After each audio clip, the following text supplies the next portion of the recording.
Hello students, कैसे हैं आप सभी। आज फिर से हम लोग आ गए क्लास 10th का मैथ्स लेकर। सभी स्टूडेंट्स को पता है 10 मार्च को मैथ्स का एग्जाम होने वाला है, बोर्ड एग्जाम। तो सभी स्टूडेंट्स अच्छे से तैयारी कर रहे होंगे। आज हम स्टडी को सॉल्व कर रहे थे, केस स्टडी का प्रैक्टिस कर रहे थे। इसी चैनल पे जाओ, प्लेलिस्ट पे देख लेना जो भी स्टूडेंट्स नहीं देखा। तो आज सिंपल पेपर से सॉल्व करेंगे और सेक्शन ए में कितने मार्क्स का होता है, 20 मार्क्स का, उसे ही हम सॉल्व करने जा रहे हैं, जो कि बहुत ज़्यादा इजी है। अच्छे से देखो, सारा क्वेश्चन समझ में आ जाएगा। ठीक है, तो देखो यहाँ पे क्या कह रहा है।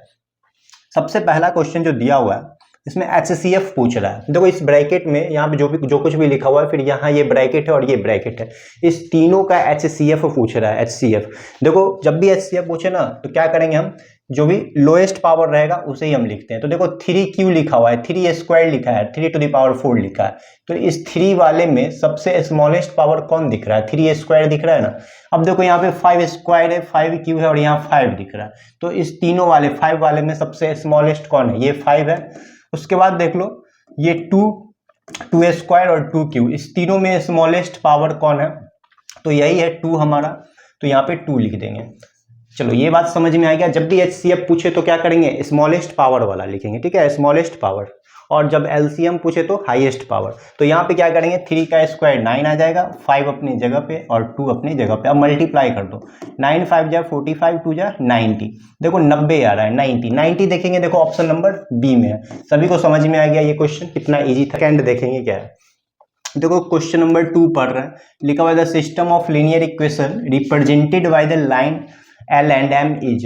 देखो यहाँ पे कह रहा है ये जो ग्राफ दिया हुआ है इसमें L और M दो लाइन जो है वो रिप्रेजेंट किया हुआ है इस ग्राफ में। देख लो यहाँ पे क्या कह रहा है कि ये जो ग्राफ है वो क्या है, कंसिस्टेंट विथ यूनिक सॉल्यूशन है या इनकंसिस्टेंट है, या कंसिस्टेंट विथ 3 सॉल्यूशन है, या कंसिस्टेंट विथ मैनी सॉल्यूशन है। सभी को पता है कि जब इंटरसेक्ट करता है तो उसे क्या कहते हैं, वन सॉल्यूशन कहते हैं, और वन सॉल्यूशन वाले को हम लोग यूनिक सॉल्यूशन कहते हैं। तो यहाँ पे देख लो कंसिस्टेंट विथ यूनिक सॉल्यूशन वाला जो होगा वो हमारा आंसर हो जाएगा। क्या लिखेंगे, कंसिस्टेंट विथ यूनिक सॉल्यूशन, यही हमारा आंसर होगा। क्योंकि जब वन सॉल्यूशन होता है, इंटरसेक्ट जब करेगा तो वन सॉल्यूशन आता है और उसे हम लोग क्या कहते हैं, यूनिक सॉल्यूशन कहते हैं, यानी वन सॉल्यूशन कहते हैं। और जब वन सॉल्यूशन होगा तो उसको क्या कहेंगे, कंसिस्टेंट। तो कंसिस्टेंट विथ यूनिक सॉल्यूशन, इसका क्या था, 90 था। अब हम लोग थर्ड नंबर क्वेश्चन देखेंगे। तीसरा क्वेश्चन पढ़ते हैं, सभी स्टूडेंट्स ध्यान देना। तीसरा क्वेश्चन पे आते हैं। देखो थर्ड नंबर में क्या है, the value of k for which the quadratic equation kx square minus 5x plus 1 equal to 0 does not have a real solution. देखो यहाँ पे ना क्वाड्रेटिक इक्वेशन का रियल सॉल्यूशन नहीं हो तो कह रहा है k का वैल्यू फाइंड कीजिए। देखो रियल सॉल्यूशन नहीं होने का क्या होता है, क्या लिखा हुआ है, does not have a real solution, यही ना कह रहा है, does not have a real solution. देखो यहाँ पे हम एक चीज बता दे रहे हैं कि जब d इक्वल टू 0 आता है तो 2 इक्वल रूट्स होता है, 2 इक्वल रूट्स हो जाता है। ठीक है, उसके बाद d इज ग्रेटर देन 0 आता है तो 2 डिस्टिंक्ट रूट होता है। ठीक है, उसके बाद क्या होता है कि हमारा क्या है, d इज स्मॉलर देन 0 होगा तो इसमें क्या लिखेंगे हम, नो रूट्स लिखेंगे। नो रूट्स मतलब कोई भी रूट्स नहीं होता है, ये बात सबको पता होगा। तो यहाँ पे क्या कह रहा है, does not have a real solution, मतलब इसके पास कोई रियल सॉल्यूशन नहीं होगा। ये क्वेश्चन पूछा जा रहा है, इसके पास कोई रियल सॉल्यूशन नहीं होगा।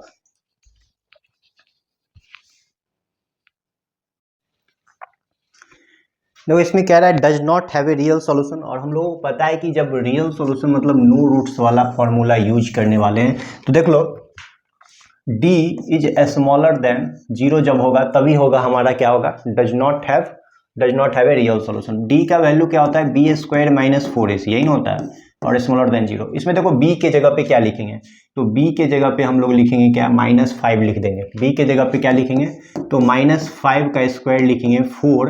a के जगह पे देखो क्या है, तो a के जगह पे यहाँ पे k दिया हुआ है, और c के जगह पे देख लो यहाँ पे 1 दिया हुआ है, c के जगह पे 1 दिया हुआ है। अब देखो 25 हो रहा है, 5 का स्क्वायर 25 हो रहा है, और इधर मल्टीप्लाई कर दो, -4 को k से करे तो -4k आ गया। देखो -4k आ गया ना, और ये इज स्मॉलर देन 0 जो भी है हमारा साइन वो लिख दिए। उसके बाद देख लो 25 अपने जगह पे होगा और ये -4k को इस साइड ले आए तो हो गया ये +4k। उसके बाद देख लो इसके बाद यहाँ पे हम सॉल्व कर दे रहे हैं कि ये 25 है और ये 4 इधर आ जाएगा तो क्या हो जाएगा, डिवाइड में हो जाएगा। इसका मतलब जो k का वैल्यू आया इसको जो हम डिवाइड करें तो 6.25 आएगा, यानी k का जो वैल्यू आ रहा है वो क्या होगा 6.25 से बड़ा आ रहा है, 6.25 से ग्रेटर आ रहा है, यानी k का वैल्यू 6.25 से बड़ा होगा। और ऑप्शन में देखेंगे 6.25 से बड़ा हमारा कौन है, तो ऑप्शन नंबर डी है। देख लो ऑप्शन नंबर डी क्या है, तो हमारा k से 6.25 से बड़ा है। तो ये क्वेश्चन भी समझ में आ गया होगा सभी स्टूडेंट्स को। नेक्स्ट क्वेश्चन पे बढ़ते हैं, आगे बढ़ते हैं। तो नेक्स्ट क्वेश्चन क्या दिया हुआ है, तो यहाँ लिखा हुआ है the distance between the points A B and -a -b। देख लो दो पॉइंट के बीच का डिस्टेंस फाइंड करना, हम लोग क्या करेंगे, डिस्टेंस फार्मूला यूज करेंगे। देखो डिस्टेंस फार्मूला सभी को पता है, सभी को पता होगा डिस्टेंस फार्मूला। यहाँ डिस्टेंस फार्मूला यूज करेंगे। देखो फार्मूला क्या होता है, डिस्टेंस फार्मूला x2 - x1 का होल स्क्वायर होता है, और क्या होता है तो y2 - y1 का भी होल स्क्वायर होता है। ये होता है हमारा डिस्टेंस फार्मूला। तो देख लो सभी स्टूडेंट्स, इसमें x2 क्या है हमारा, ये है x2 और ये है y2, ठीक है, ये है हमारा x1 और ये है y1। तो देखो x2 - x1 करेंगे यानी -a और -a का होल स्क्वायर हो जाएगा, और इधर देखो -b और -b का हो जाएगा हमारा होल स्क्वायर। चलो ये बात समझ में आ गया। -a क्या हो जाएगा, -2a का होल स्क्वायर होगा, और इधर देख लो -2b का होल स्क्वायर आ रहा है, और रूट जैसे है वैसे ही रहने देंगे, ठीक है। अब देखो -4a स्क्वायर, सॉरी माइनस तो नहीं होगा, जब हम इसका स्क्वायर करेंगे तो ये क्या आ जाएगा 4a स्क्वायर, और इसका जब स्क्वायर करेंगे तो मिलेगा 4b स्क्वायर। ये रूट के अंदर ही रहेगा। अब देखो इस दोनों में क्या कॉमन आ रहा है, देखो 4 दोनों में आ रहा है 4। चलो 4 को बाहर निकालेंगे तो यहाँ मिलेगा a स्क्वायर + b स्क्वायर, और ये क्या होगा रूट के अंदर रहेगा। अब देखो बताओ 4 का जब स्क्वायर रूट निकालेंगे तो 2 आएगा, और ये a square + b square root से नहीं निकलेगा, ये ऐसे ही लिखा जाएगा। तो a स्क्वायर + b स्क्वायर जैसे था वैसे लिख दिए। तो इसका आंसर देख लो ऑप्शन नंबर सी में, ऑप्शन सी दिख रहा है, ऑप्शन सी जो है हमारा क्या है, तो इसका आंसर है। चलो नेक्स्ट क्वेश्चन बढ़ते हैं। नेक्स्ट क्वेश्चन सभी स्टूडेंट्स देख लो कैसे बना है, टाइम पास नहीं करना, थोड़ा फास्ट बनाएंगे। ये 20 क्वेश्चन जो भी समझ में नहीं आए उसे दोबारा देख लेना, ठीक है। क्वेश्चन 5 पे आते हैं। तो क्वेश्चन 5 में क्या रहा है कि QPR जो है ना हमारा, QPR 35 दिया हुआ है और QOR पूछ रहा है। देखो इस फिगर में ये जो हमारा ये 35 डिग्री है, और पूछ क्या रहा है तो QOR पूछ रहा है, ये वाला एंगल पूछ रहा है। देख लो QOR पूछ रहा है, ये वाला एंगल पूछ रहा है। देखो जब भी ऐसा रहे ना तो 180 से माइनस कर देना, ऑब्जेक्टिव में रहे तो 180 से माइनस कर देना, बन जाएगा। देखो 180 से इसे माइनस कर देंगे, क्योंकि ये दोनों का सम क्या होता है, इस एंगल का और ये वाले दोनों एंगल का सम कितना होता है 180 होता है। तो जैसे ही हम इससे 180 से माइनस करेंगे तो क्या मिल जाएगा हमारा 145 डिग्री मिल जाएगा। तो इसी के साथ देखो ये क्वेश्चन हमारा सॉल्व हो चुका है। चलो आगे बढ़ेंगे। ये क्वेश्चन इजी था। इस तरीके का जो भी क्वेश्चन मिले क्या करना, ये वाला जो सेंटर वाला एंगल को फाइंड करने के लिए देगा तो क्या करना 180 से माइनस कर देना, ठीक है। आगे बढ़ते हैं, नेक्स्ट क्वेश्चन पे बढ़ेंगे। देखो यहाँ पे जो क्वेश्चन लिखा हुआ है ABC जो है, ट्रायंगल ABC ट्रायंगल PQR के सिमिलर है, यही ना। देख लो ट्रायंगल ABC ट्रायंगल PQR के सिमिलर है, और फिर कह रहा है 3AB जो है इक्वल टू 2PQ।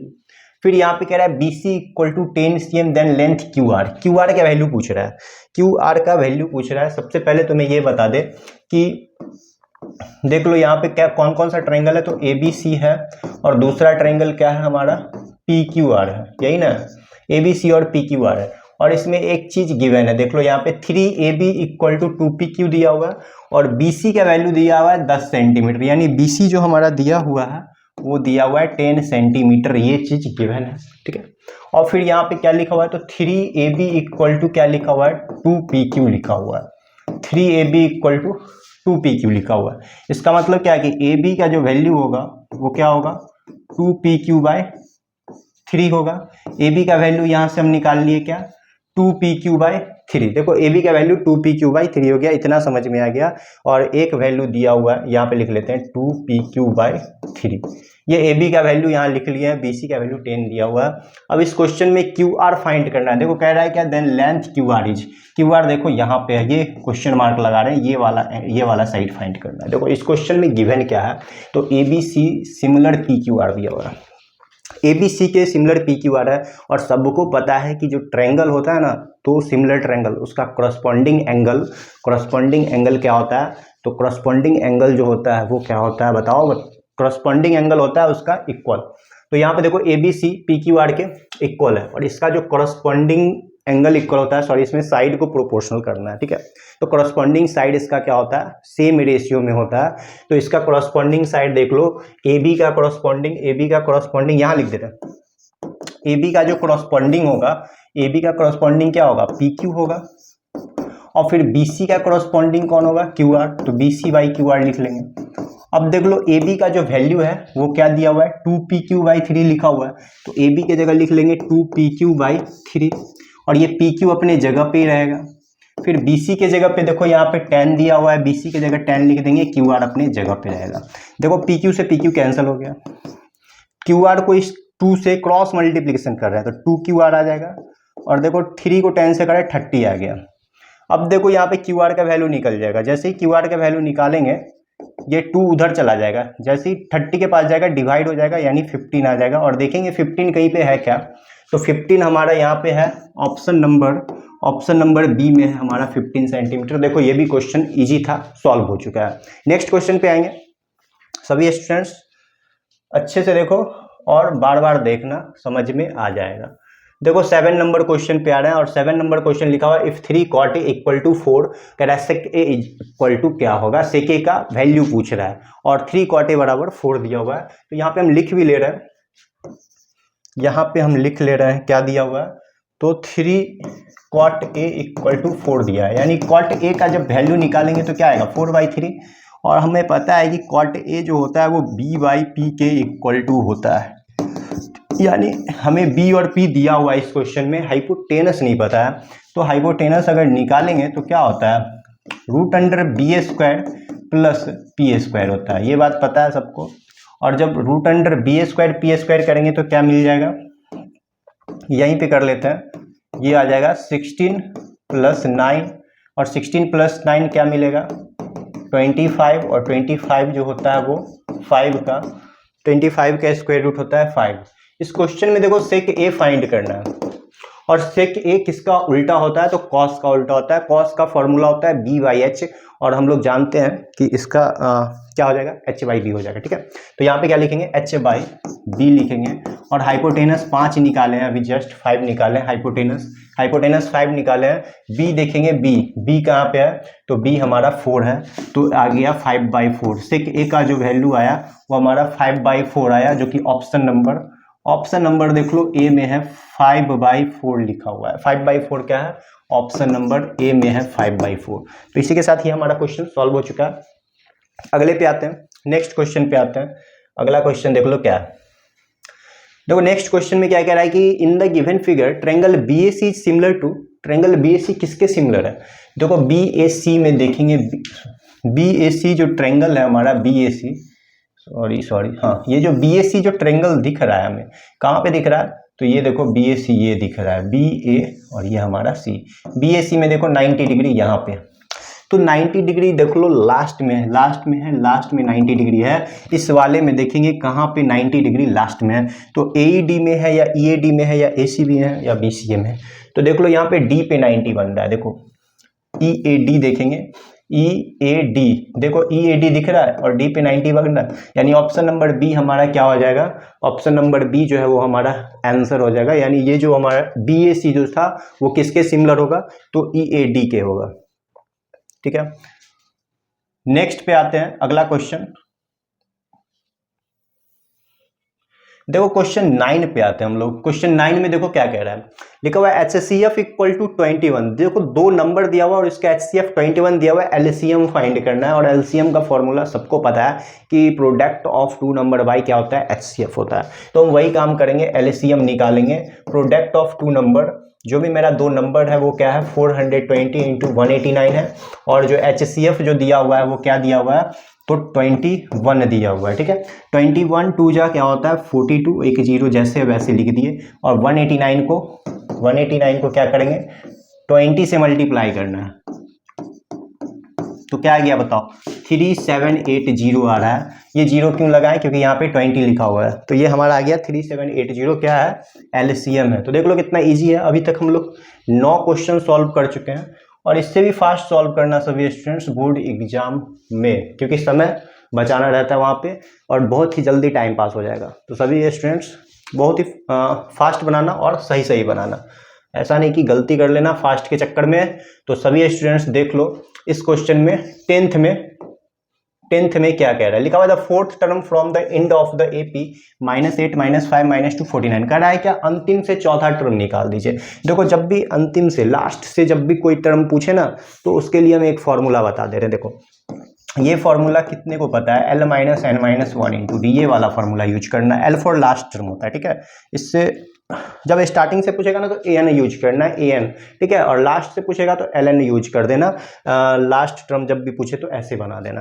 देखो इसमें लास्ट टर्म क्या दिया हुआ है, तो 49 दिया हुआ है, 49 डाल देंगे। N के जगह पे क्या डालेंगे, फोर्थ टर्म पूछ रहा है ना, तो 4 डाल देंगे, और D के जगह पे जो D होगा इसका कॉमन डिफरेंस वो डालेंगे। और कॉमन डिफरेंस देखो सेकेंड टर्म में से क्या होता है, फर्स्ट टर्म को माइनस करना पड़ता है, और जो मेरा D आया वो आ गया कितना, D आ रहा है 3। देखो 49 है और ये माइनस है, 4 - 1 3, 3 3 9 हो जाएगा, और 49 - 9 करेंगे तो मिलेगा 40, और ये हमारा 40 आंसर 40 40 40 ऑप्शन नंबर बी में है हमारा 40। देख लो ये क्वेश्चन भी सॉल्व हो चुका है।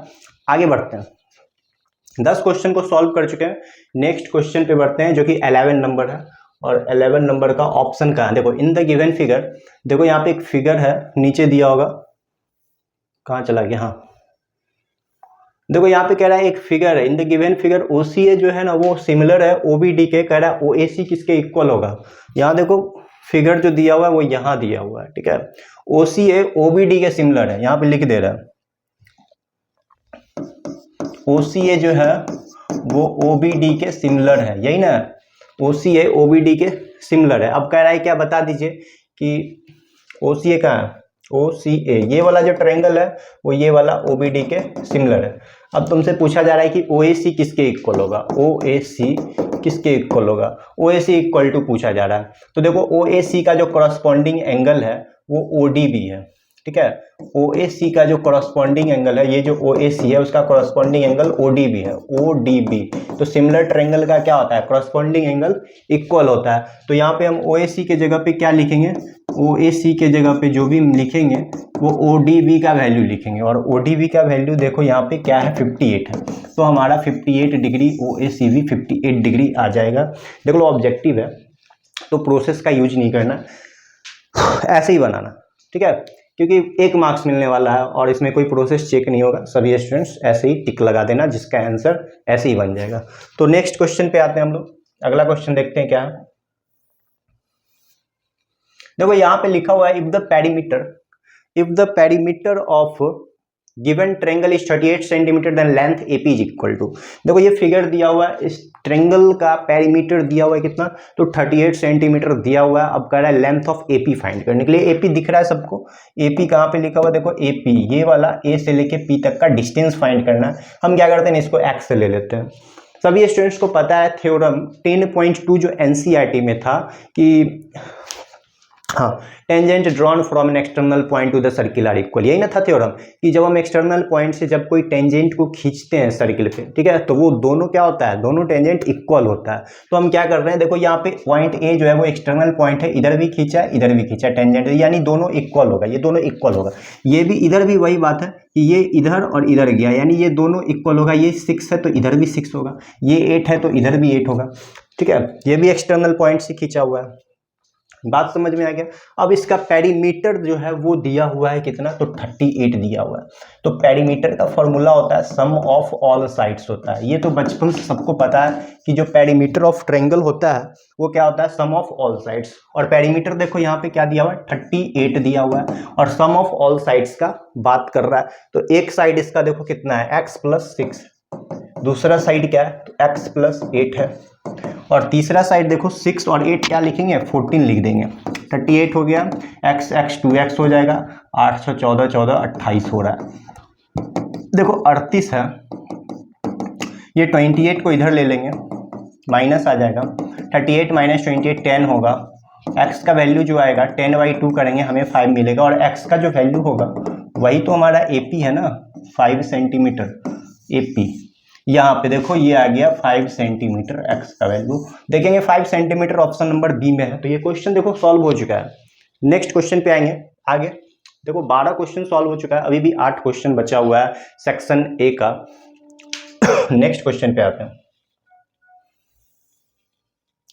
देखो 13 नंबर क्वेश्चन, देखो 13 नंबर क्वेश्चन क्या है, तो देखो यहाँ पे जो लिखा हुआ है 13 में लिखा हुआ है 1 minus ten square theta divided by 1 plus ten square theta. सभी को वैल्यू पता है, जो भी टेन थीटा जो भी वैल्यू याद करवाया गया था यहाँ पे ट्रिगोनोमेट्रिक रेशियो का, तो यहाँ पे tan 30 का जो वैल्यू होता है वो होता है 1/√3 होता है। तो हम इसमें क्या करेंगे कि 1/√3 डाल के बना देंगे। देखो यहाँ पे बनाते हैं, 1/√3 डाल के बना देंगे। क्या करेंगे, 1/√3 डाल के इसको हम बना देते हैं। सभी स्टूडेंट्स देख लो क्वेश्चन क्या है 13 में, तो लिखा हुआ है 1 माइनस टेन स्क्वायर 30 डिग्री, इधर लिखा हुआ है 1 प्लस टेन स्क्वायर 30 डिग्री लिखा हुआ है। तो इसको लिखेंगे 1 माइनस 1/√3 का स्क्वायर, ये लिख देंगे, और इसको लिखेंगे 1 प्लस 1/√3 का स्क्वायर लिख देंगे। तो ये होगा 1 माइनस 1/3, इधर होगा 1 प्लस 1/3। देखो इसका जब स्क्वायर करेंगे 1 का स्क्वायर 1 ही होगा, और √3 का स्क्वायर करेंगे तो 3 मिलेगा, ठीक है। और इधर भी वही काम के, नीचे में 1 का स्क्वायर 1 लिखे, फिर प्लस की जगह प्लस, और इधर 1/√3 का स्क्वायर क्या आ जाएगा, 1/3 आ जाएगा। आगे देखो, देखो उधर ऐड फ्रैक्शन करेंगे, 3 LCM आ जाएगा, ऊपर वाले का कर रहे हैं पहले, और ऊपर क्या लिखाएगा, तो 3 माइनस 1 लिखाएगा, फिर नीचे भी 3 लिखाएगा, ऊपर 3 माइनस 1 लिखाएगा। तो देखो यहाँ पे क्या मिल रहा है, 3 माइनस 1 2/3 मिल रहा है, और इधर 3, सॉरी यहाँ पे तो प्लस है ना, नीचे यहाँ पे प्लस है, 3 + 1 क्या आएगा, 4/3 आएगा। 3 से 3 कैंसिल कर रहे हैं, 2/4, और 2/4 को जब हम काटेंगे तो मिलेगा 1/2। देखेंगे 1/2 कहीं पे है क्या, देखो 1/2 तो नहीं है, लेकिन cos 60 है, और हम जानते हैं कि cos 60 का वैल्यू ही 1/2 होता है। तो cos 60 का वैल्यू 1/2 होता है, तो हम cos 60 में ही टिक लगा देंगे। तो सभी स्टूडेंट्स देख लो, 13 का cos 60 होगा। 13 नंबर क्वेश्चन का जो भी आंसर होगा वो क्या होगा, cos 60 हो जाएगा यहाँ पे, क्योंकि हमें 1/2 मिला है। अब देखो क्वेश्चन नंबर 14 पढ़ेंगे। क्वेश्चन 14 में कह रहा है total surface area of solid hemisphere of radius R. देखो हेमिस्फीयर का जो TS होता है, टोटल सरफेस एरिया होता है, जिसका रेडियस r है, तो वो होता है 3πr², ठीक है। ये फॉर्मूला सबको पता होगा।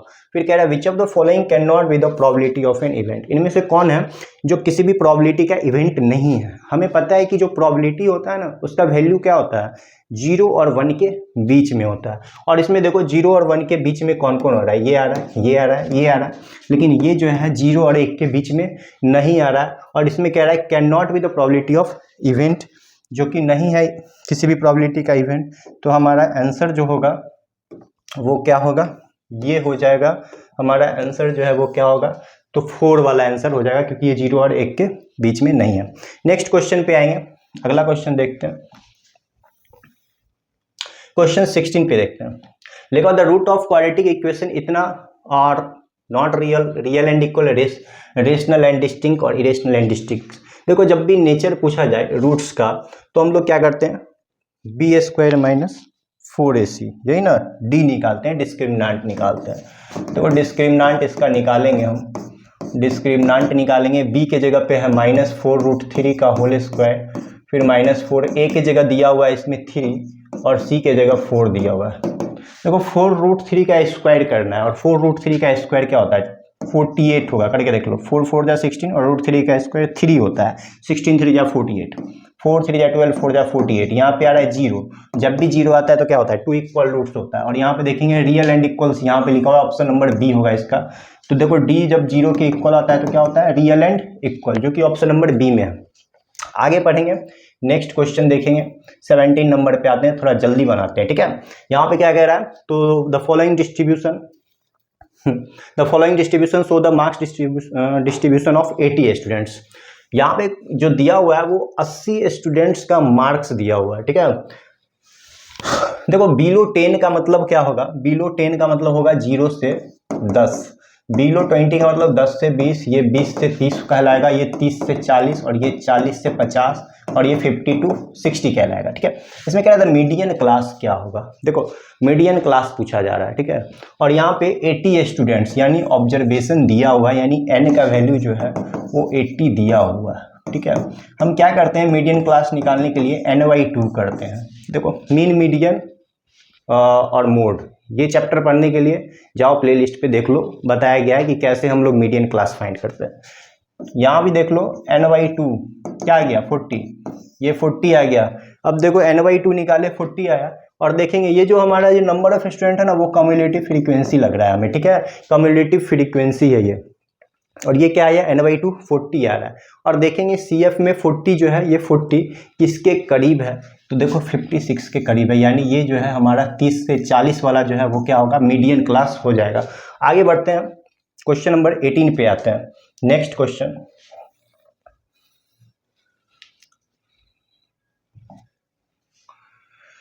देखो लिखा हुआ है quadratic polynomials, quadratic polynomial whose zeros are 2/5 and -1/5, यानी अल्फा और बीटा का वैल्यू दिया हुआ है और इसमें पूछ कह रहा है क्या, क्वाड्रेटिक पॉलिनोमियल्स फाइंड कीजिए। देखो अल्फा बीटा का वैल्यू दिया हुआ है और कह रहा है क्वाड्रेटिक पॉलिनोमियल्स फाइंड कीजिए।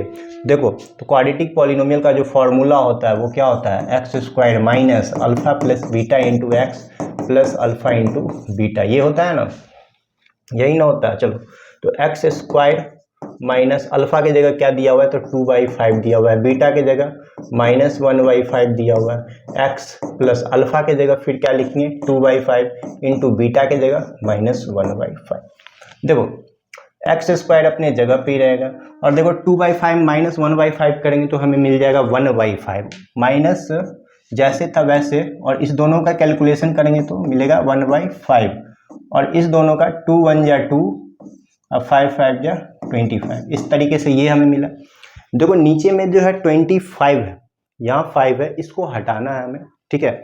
तो इसको जब भी हटाना रहे तो क्या करना कि जो भी हाईएस्ट है ना उसी से प्रत्येक टर्म से मल्टीप्लाई कर देना, ठीक है। यहाँ पे 25 है तो प्रत्येक टर्म में क्या करेंगे 25 से मल्टीप्लाई कर देंगे, या नीचे में जो भी मेरा LCM आ जाएगा उसी से मल्टीप्लाई कर देना। तो देखो 25 और 5 है, इसका LCM क्या आ रहा है 25 ही आ रहा है, तो 25 से ही मल्टीप्लाई कर देना प्रत्येक टर्म में। इसमें भी 25 से मल्टीप्लाई करेंगे तो देखो -1/5 को 25 से मल्टीप्लाई कर दिए तो ये मिला, और इसमें भी 25 से मल्टीप्लाई की तो ये मिला, तो मिल रहा है 25x² माइनस 5x - 2। तो देखो यहाँ पे ये है ऑप्शन नंबर डी है। तो देखो इसी के साथ ये भी हमारा क्वेश्चन सॉल्व हो चुका है। नेक्स्ट क्वेश्चन पे आ रहे हैं, क्वेश्चन नंबर 19 पे। क्वेश्चन 19 देखो एसर्शन रीजन का क्वेश्चन है। अब 2 क्वेश्चन और रह गया है, 2 क्वेश्चन और है 19 और 20, 2 क्वेश्चन और है 19 और 20, इसे हम पढ़ लेते हैं, उसके बाद आगे बढ़ेंगे हम लोग, ठीक है। देखो एसर्शन ए लिखा हुआ है the sequence of -1 -1 -1 -1 is an AP. यहाँ पे पूछा जा रहा है कि ये एपी है, तो ये सही है, स्टेटमेंट एसर्शन जो है वो हमारा क्या है, सही है। दूसरा देखेंगे, रीजन देखेंगे, कह रहा है if an AP an minus an-1 is constant where n is greater than 2 and n is element n।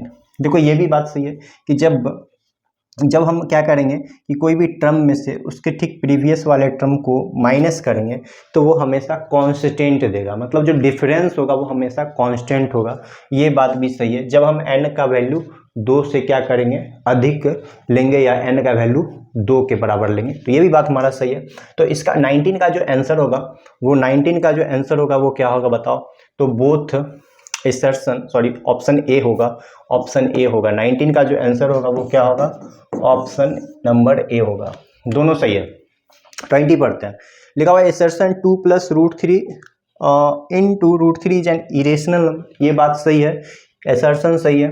फिर कह रहा है product of 2 irrational number is always irrational, ये बात गलत है, क्योंकि 2 इरेशनल नंबर को मल्टीप्लाई करने पे रेशनल नंबर भी मिल जाता है। देख लो, जैसे √3 को √3 से मल्टीप्लाई करेंगे, 2 इरेशनल नंबर है, इसको मल्टीप्लाई करेंगे तो इधर क्या मिलेगा, रेशनल नंबर मिलेगा। तो असर्शन से ये रीजन गलत है, तो यहाँ पे हम क्या लिखेंगे, A is true but R is false, यानी इसका जो ऑप्शन नंबर होगा वो स्टूडेंट्स क्या करना है, सी में टिक लगा लेना। तो देखो सेक्शन ए हमारा सॉल्व हो चुका है। अब क्या करेंगे हम लोग, नेक्स्ट सेक्शन पे जाएंगे।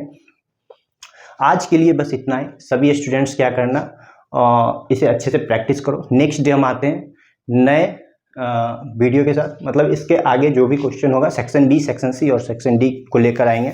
तो सभी स्टूडेंट अच्छे से प्रैक्टिस करो, ठीक है।